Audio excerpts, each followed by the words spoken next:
Good afternoon and welcome to Politics in the Pulpit here on your hometown station. This is your holy host, the Bishop of Santa Clarita, back for another opportunity to talk about the two things we are not supposed to talk about in public, and that's religion and politics. And yes, they indeed do mix, kind of like a cocktail. It is me live back in studio. Had a great time in the state of Colorado last week. My son, who is with LAFC soccer, their team won the national championship for their age bracket. They are the number one team in America and Canada. What a thing. It's a proud dad moment, but at the same time, it is great to be back here in studio with you. A lot of news, a lot of deaths that have been occurring. We had Malcolm Jamal Warner pass away a couple days ago from the Cosby Show. You might remember him as the elder son, and then, of course, Ozzy Osbourne, which we'll talk about in just a few more minutes. We'll also talk about the passing of John MacArthur, which happened last Tuesday. I was out of town, and so I want to give him a quick memorializing, if you will, towards the end of our show today, so tune in for that. Our guest for this half hour is Shiva Bagheri. She is the founder of Beverly Hills Freedom Rallies. She's a Christian, she's a mom, she's a conservative activist and owner of Shiva's Dance and Fitness, who, by the way, one of her videos has gone pretty viral. So, Shiva, how are you? Are you there? Oh, Shiva, I think I can hear your background. Oh, I don't think I can hear her there, so hopefully you call back in, Shiva, because we can't hear you on our end. But I can hear something in the background. Well, let me tell you about a few things here. Oh, are you there? Shiva, you there? I'm here. Okay. Yes. I was wondering what was going on. I was like, I think she's eating lunch, and she doesn't want us to know. Well, I had mentioned you as... I was eating, but I was just waiting while I'm eating while I'm waiting. Well, unfortunately, I had a board operator that didn't press the right button there. But anyway, you are the founder of the Beverly Hills Freedom Rallies. I had the pleasure of meeting you for the first time at an event at our church a few weeks ago for that was amazing. A patriotic concert. That was awesome. And then that Sunday, you guys had a rally with a friend of mine, Pastor Raul Ortiz, who was also with you. So how did that go, by the way? I think it went really well. Actually, it was kind of interesting because these two guys clearly were homosexual guys. Were saying something like really rude to us. So I used my bullhorn and I said, why don't you just come and have an adult conversation with us? Like, we're supposed to be the United States of America. Let's have a conversation. So they actually came over and spoke. And, I told them who our guest speakers were, like Chloe Cole. I said, this young girl at a young age was told she could be something that she can't be. And basically, they're telling our kids that they're mistakes. And so she was convinced she could be a boy. They started putting her on hormone blockers, and they chopped off her breasts at 14. Yeah. And he goes, well, I'm not for that. And I said, see, we have something in common. I recently had a conversation, Shiva, with somebody about that whole transgendered issue, and they were, trying to say that God created them in that way. And I basically said this: God doesn't hardwire you to be trans any more than he hardwires somebody to be a bank robber or a rapist. And so Amen. The fact of the matter is yes, we're all born sinners. I totally get that. But at the same time, I'm not going to blame God for my sin. So, and I think that's essentially what happens a lot of times in these conversations. But why don't you kind of fill in our listeners, Shiva, on the Beverly Hills Freedom Rallies? How have they been? How successful have they been? And how many rallies are planned for the future? Well, we plan usually once a month, but we started in 2020 when they locked down our businesses, our churches, and we're like, oh no, we need to push back. The interesting thing is our Benjamin Franklin seal says rebellion to tyrants is obedience to God. You guys should all look that up. It's a really cool, seal. Statement. And yeah, it's a great statement, and the seal is a great seal. Like, I have it on my business card because I want people to know their history and how we became a nation to begin with is because people rebelled against England because they were being tyrants. And we can't lose that. We can't lose that awesome patriotism that our founding fathers had. And I think it's actually being awakened again, through President Trump. He won 3 times. We all know that he won 3 times. I mean, they cheated definitely in 2020 to get Biden installed. But now, it's like they can't even say that, scream democracy, I should say, because he won the popular vote. But anyway, back to my rallies. Started in 2020. First thing was, trying to stop the lockdowns.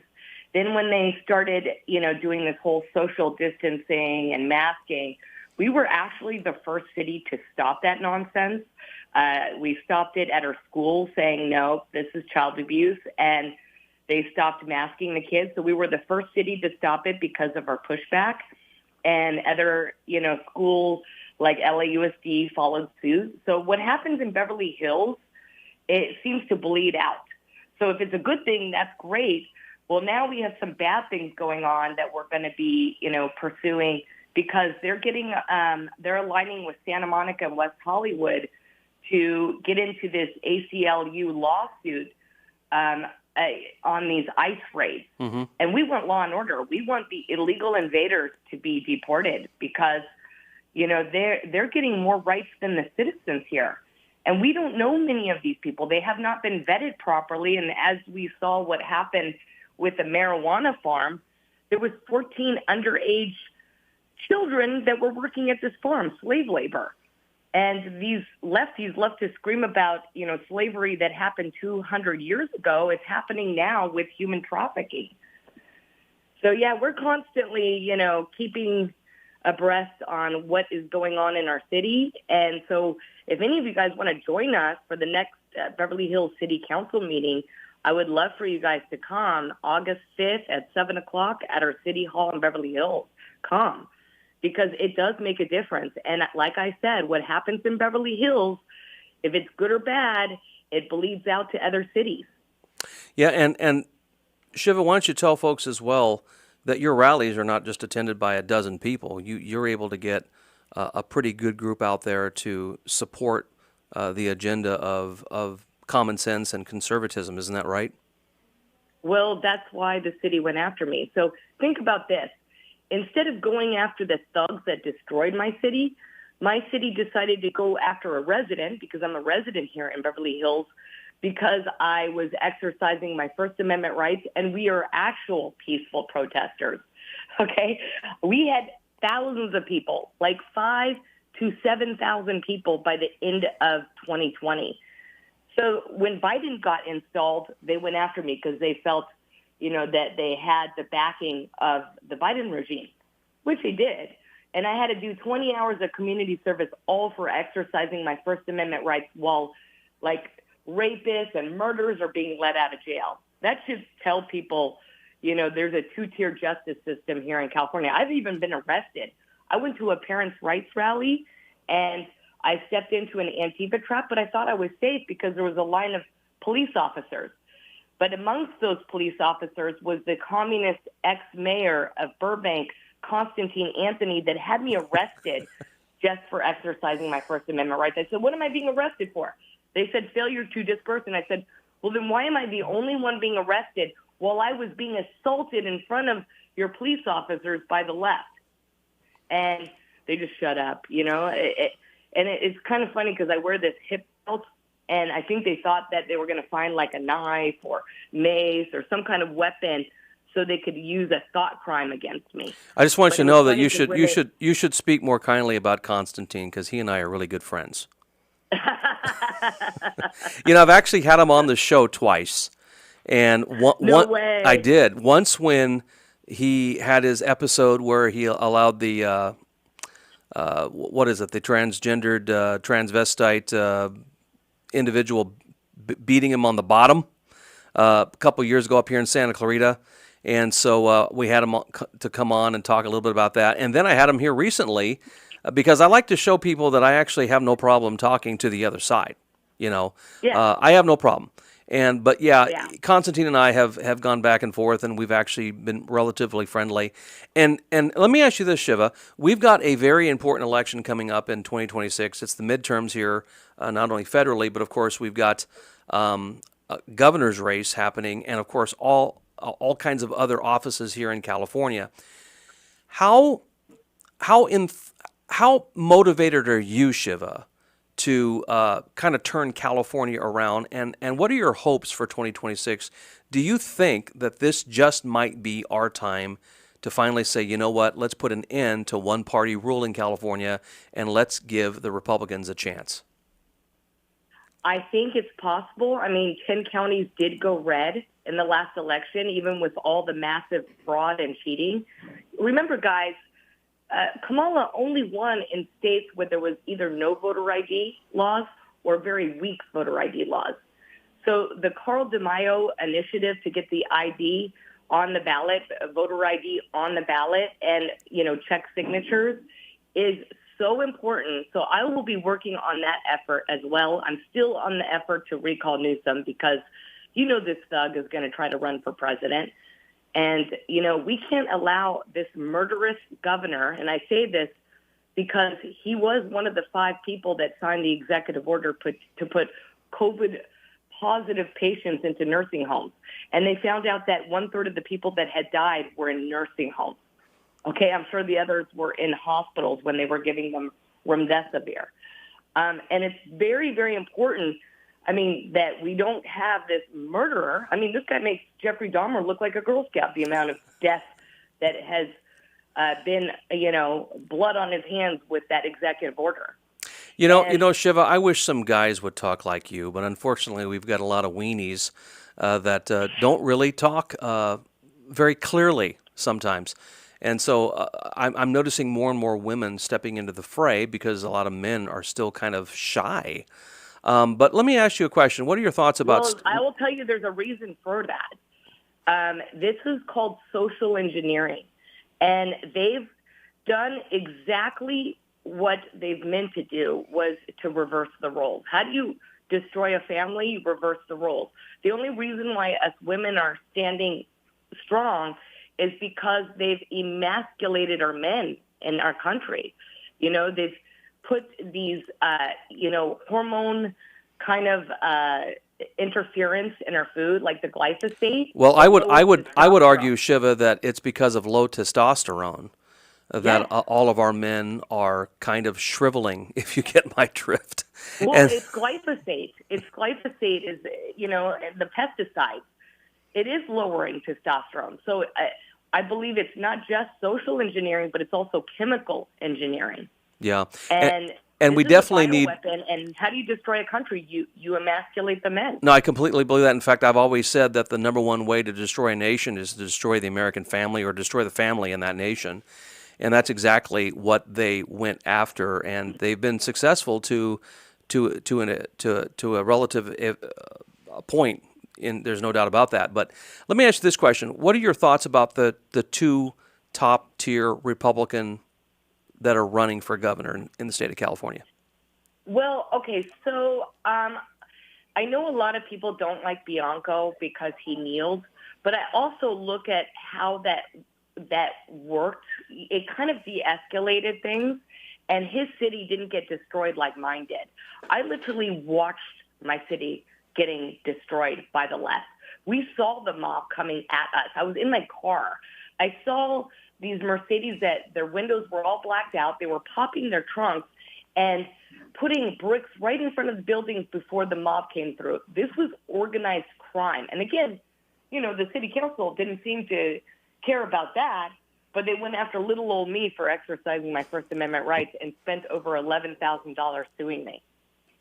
I just saw a poll that came out, I think, a day or two ago that has Steve Hilton on top and Katie Porter at number 2, and everybody else is a distant 3rd, 4th, and 5th. What are your thoughts of Steve Hilton? Well, he did work for a guy that was against Brexit, but he clearly was for Brexit. I don't know too much about Steve Hilton, but a lot of people think that he might be working for England more than America. And, I guess people can be, a little weary about that. He did work for, the English government. Yeah, David Cameron. And, Yeah, he worked for David Cameron, the Prime Minister. Yeah. So, and that guy was against Brexit. But Steve Hilton said he was for Brexit, for people leaving the European Union. And I agree with leaving it. I mean, look at Norway. It didn't join it, and it's one of the most rich countries in the world because it didn't join the EU. Yeah. Well, you're one of the. All of these unions are pretty corrupt. Well, here's what I want to know from you, Shiva. You are one of the conservative political activists in Southern California that a lot of people look up to, and this is probably one of the most consequential elections that California is going to have. And I would say that this is going to basically make or break the state, especially if we elect another insane Democrat. Of course. If Steve Hilton is on the top of the ticket, if he's in the top two, is the objective to just get behind Steve, or are we going to throw rocks? Or are we going to try to do a third party? What are we going to try to do there? Well, of course, if he's the top, ticket for the Republican Party, we have to vote for him. Yeah. Because nothing could be worse than getting another Democrat. Yeah. Especially if Kamala Harris throws her hat in the race. I couldn't stand that cackling hyena being our governor. I mean, it's almost unbearable. Tell us what you think, Shiva. Tell us what you think. Yeah, I mean, seriously, I can't with her commie salad, Yeah. word salad that she does. It's like what Mao did, and it makes every cell of my body aggravated. Well, in our last 2 minutes here, I wanted to talk a little bit about your viral video that you had mentioned to me earlier. Tell the listeners a little bit about what you did there. It's kind of a dance video and a bunch of other things. It's kind of I don't know. It's Shiva being Shiva. So explain it. Well, number one, I don't sugarcoat because I believe sugarcoating is a form of lying. I'm very direct, maybe similar to Trump in that sense, that we're very direct people because, like I said, I don't want to lie.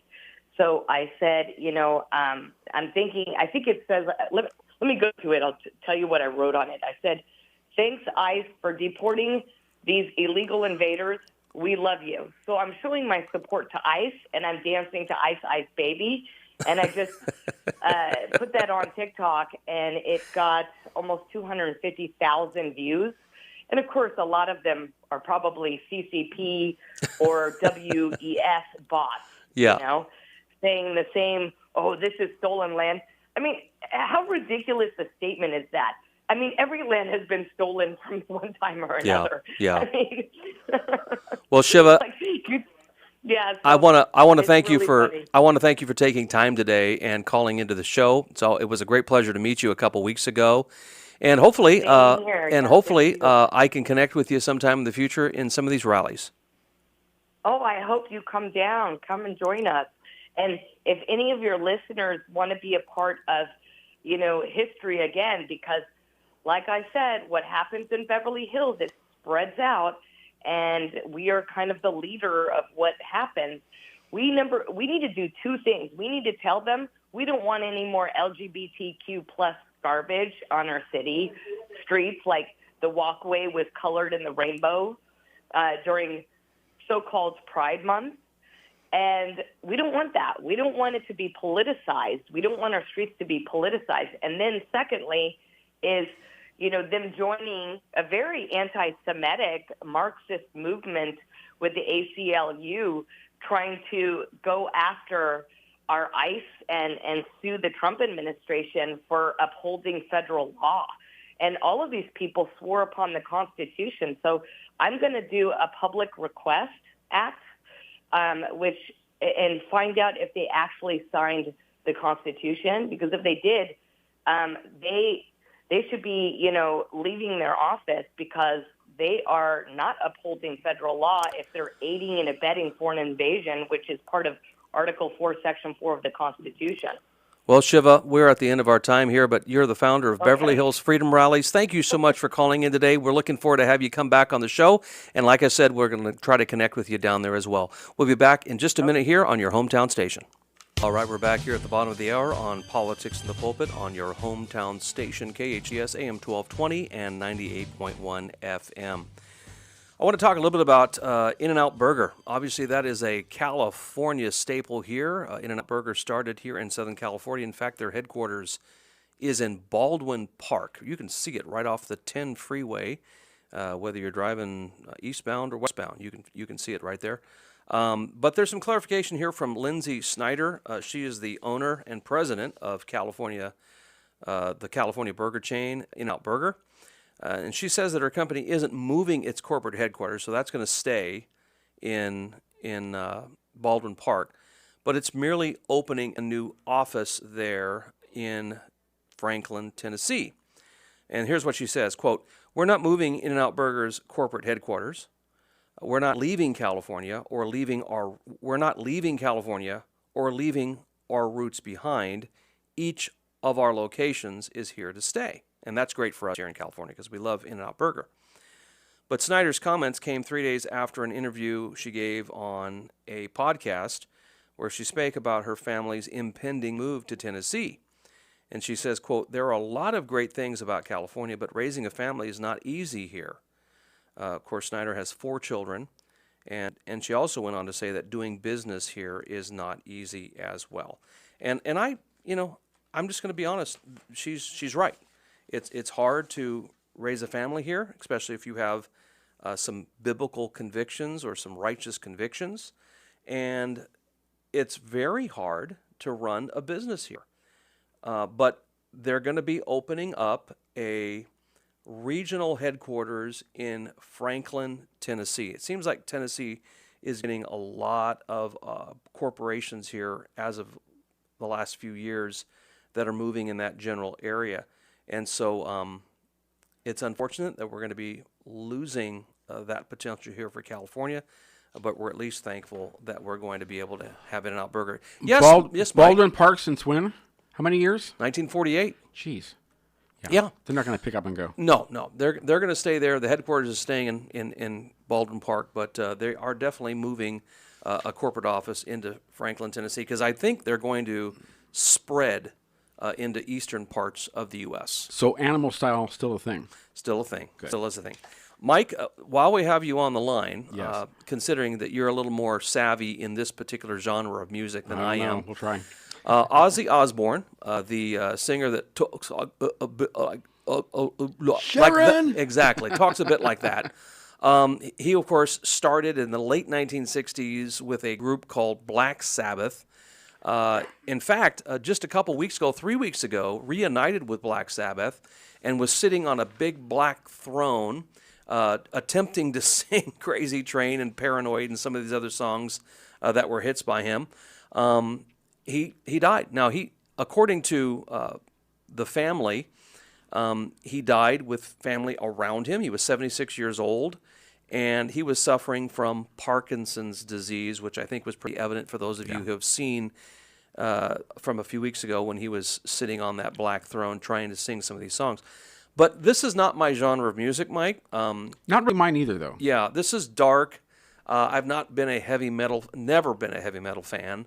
But I never would have guessed. But I do know this. I listened to an interview that Alice Cooper did with Greg Laurie, the pastor of Harvest, who does the Harvest Crusades. And basically, Alice Cooper said this: a lot of what we do up there is a shtick. Yeah. And it's basically just for publicity and just to kind of pump up things. Now, granted, as a pastor, all that stuff is too dark for me, even if it's a shtick. But at the same time, Ozzy Osbourne did call himself the, quote, Prince of Darkness. Yes. Can't get around that. Yeah, can't get around that. And a lot of people associate the heavy metal music with Satanism and things of that nature. And I'm sure maybe some of those guys dabbled in that. Yeah. But, I guess Ozzy has found out if there actually is an afterlife and whether or not he is actually the Prince Yeah, Prince of Darkness. heavy metal is kind of a niche market as well. Yeah. It's rock and roll, but it's its own thing. Yeah. And he did it very, very well. Black Sabbath fired him in the early 70s. Yep. And he came back and had a good career. He did. I mean, in the 1980s, I remember growing up in Bell Gardens and hearing about him biting the head off of a bat. And I thought, well, I bet that's exciting. And I was joking with one of the people here at the station before the show, and I said, I bet that's on YouTube somewhere. I saw a clip with him and Larry King, and he apologized for that. He said he never would do it again. Did he actually bite the head off a literal bat? Apparently, yes, on stage. So PETA must not have been around as rabid in the 80s as they are today.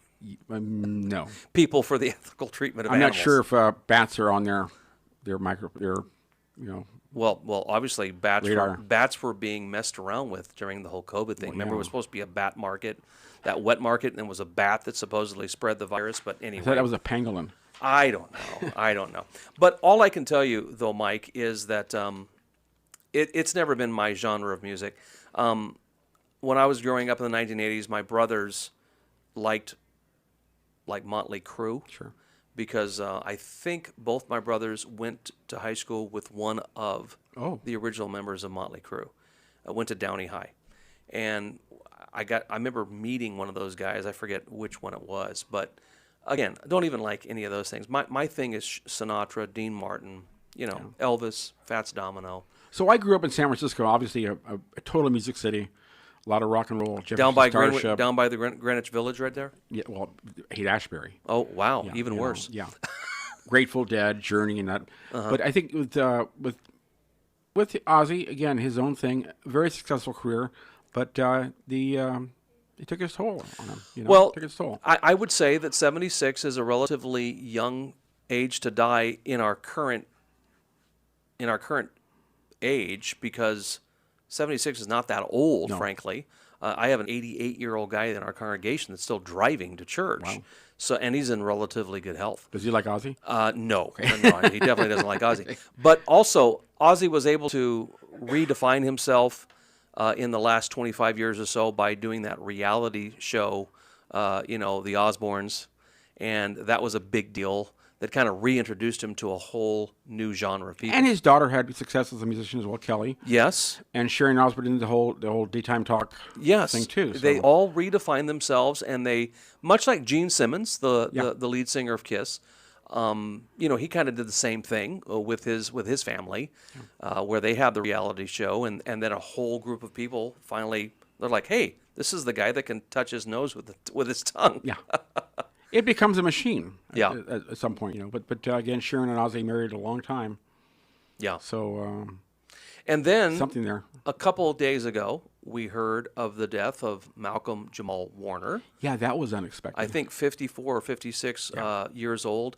Died. I believe a rip current took him out, and he was found unresponsive. Wow. And unfortunately died basically because he probably had a lot of water in his lungs. Yeah. So, I mean, there's a name that I haven't really heard of in a while, and then when it was brought up, I'm like, I thought it was one of those memes on Facebook where it's fake. Yeah. Where they just throw out stuff about someone being dead, but unfortunately, it came out to be true. And have you ever heard, Mike, that it seems as if people die in threes? Yes. Any truth to that, you think? Well, if we consider MacArthur's death last week, and then Malcolm Jamal Warner, and now Ozzy. So it could be. Yeah. It could be. It seems as if it's in threes, but if we look at it more logically, technically they all die one after the other. Yeah. Whether it's threes or not. We're all going to go that route anyway. We're all going to pay for that same real estate. There's no doubt about it. But you knew the pastor, MacArthur. I knew him a little bit, and I'm going to talk more about him for the last segment because I feel like he's going to need a little bit more time. Okay. But I do want to talk a little bit here to our listeners about Chip and Joanna Gaines, and I want to weigh in on this as a pastor myself. Now, I have watched their show, Fixer Upper. My wife and I have both watched it in the past. My wife, I think, has probably purchased some stuff through the Magnolia company that they own, and they definitely have made a name for themselves in the last several years. But recently, they have had some controversy because they have a new show that's coming up, and it features a same-sex couple with some adopted children, and it's caused a bit of a stir because Chip and Joanna Gaines have said in the past that they were Christians. And of course, I need to make something very clear here to our listeners.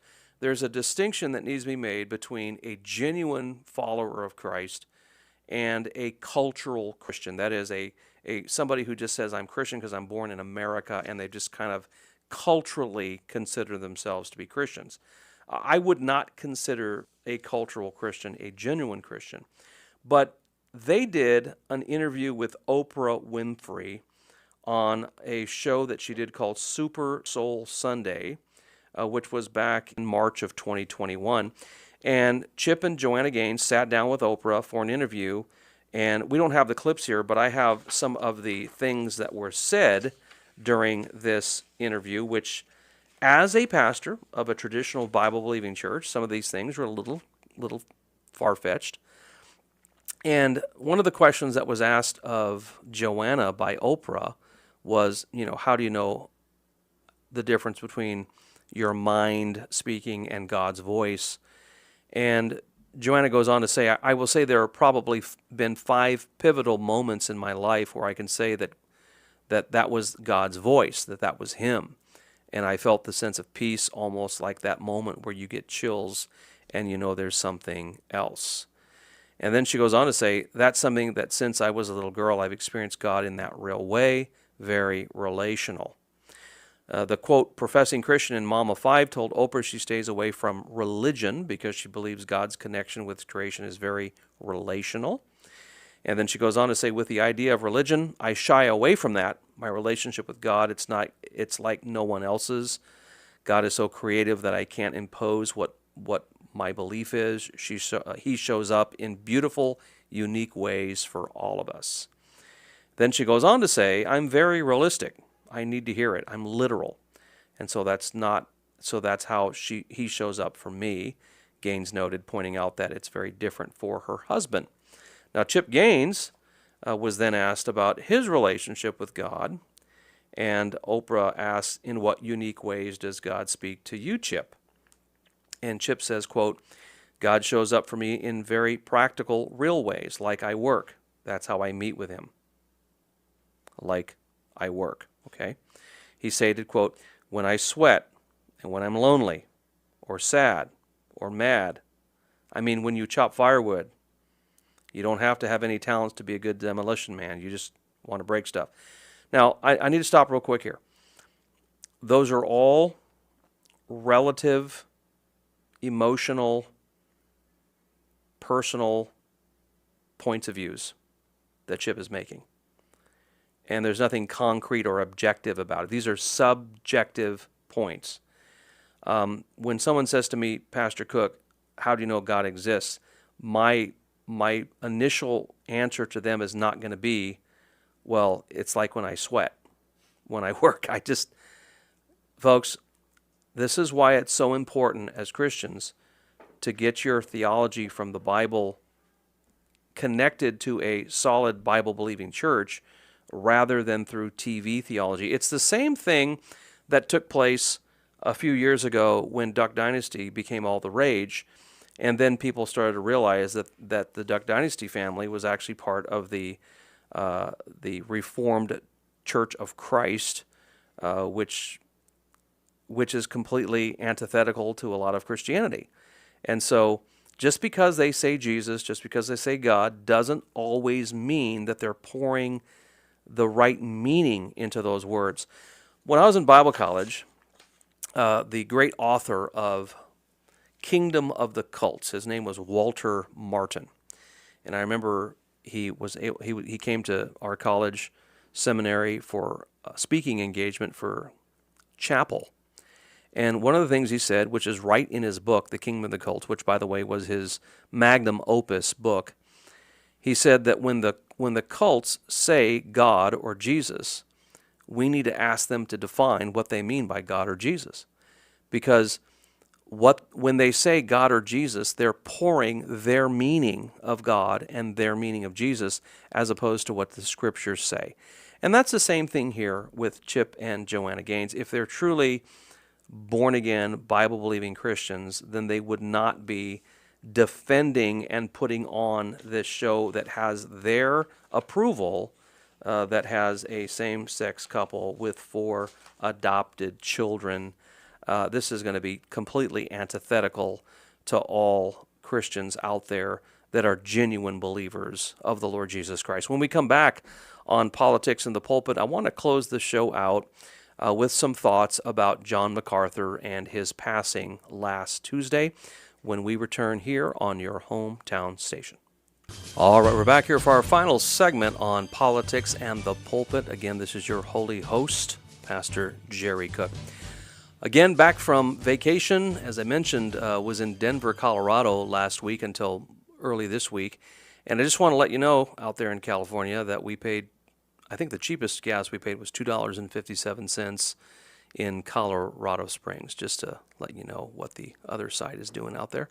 And yeah, came back to California and ended up paying $4.35 for gas. So it's amazing how that is. You just leave the California state and gas is a lot cheaper out there. And a lot of other things are cheaper too. By the way, went to McDonald's and bought 2 cups of coffee. I think I spent $3.10. Here, the same 2 cups of coffee would run me somewhere close to $3.90 to $4. It's amazing how everything just seems to be less expensive as opposed to living here in California. No wonder In-N-Out Burger is doing what In-N-Out Burger is doing. Well, during this final segment, I wanted to highlight probably one of the most consequential pastors of the 20th century in modern evangelical circles, and that, of course, is John MacArthur, who passed away last Tuesday around 6:15 in the evening. It was pretty clear from a video that he put out for the Shepherds Conference in March earlier this year that he was not doing well. He had a long stint in the hospital for several weeks, which took a lot of his energy and caused him to lose weight.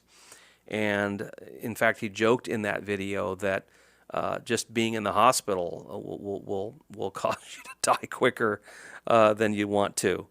And he basically said in that video that I'm on my last lap, and he was indeed prophetic when he said that. But John MacArthur was born June 19th, 1939, and died last Tuesday, July 14th, 2025. He was 86 years old. Of course, Masters College, formerly Masters Seminary, is Masters University, I should say, is just a mile and a half down the road from the studios here. And just before it was called Masters, it was called Los Angeles Baptist College. Many friends that I know attended that college in the 1980s and 1990s before MacArthur became its president, and then, of course, became the emeritus, the chancellor emeritus of the Masters University. But he, of course, died here in Santa Clarita. He had education at Bob Jones University, so he had a fundamentalist streak in his background, having gone to Bob Jones University and also Los Angeles Pacific College and Biola University. I think he also did a quick stint over at Talmadge. But it's his theological positions that either endeared you to him or caused you to not like him at all. He was a cessationist. You say, what does that mean? A cessationist holds to the belief that the sign gifts, such as tongues and miracles and all those kinds of things, and prophecy, were temporarily granted to the apostles and they're now gone. There are no sign gifts as we read in the book of Acts and in other places. And so he was a cessationist. And so therefore, he wrote a book called Charismatic Chaos, which endeared him to some elements of evangelicalism, and then, of course, caused him to be repulsed by certain elements of evangelicalism. He had a strange fire conference back in 2011 and 2012, which was all about the whole charismatic movement, which was a huge, strong critique of it. And again, many of us liked it, but a lot of evangelicalism did not like it.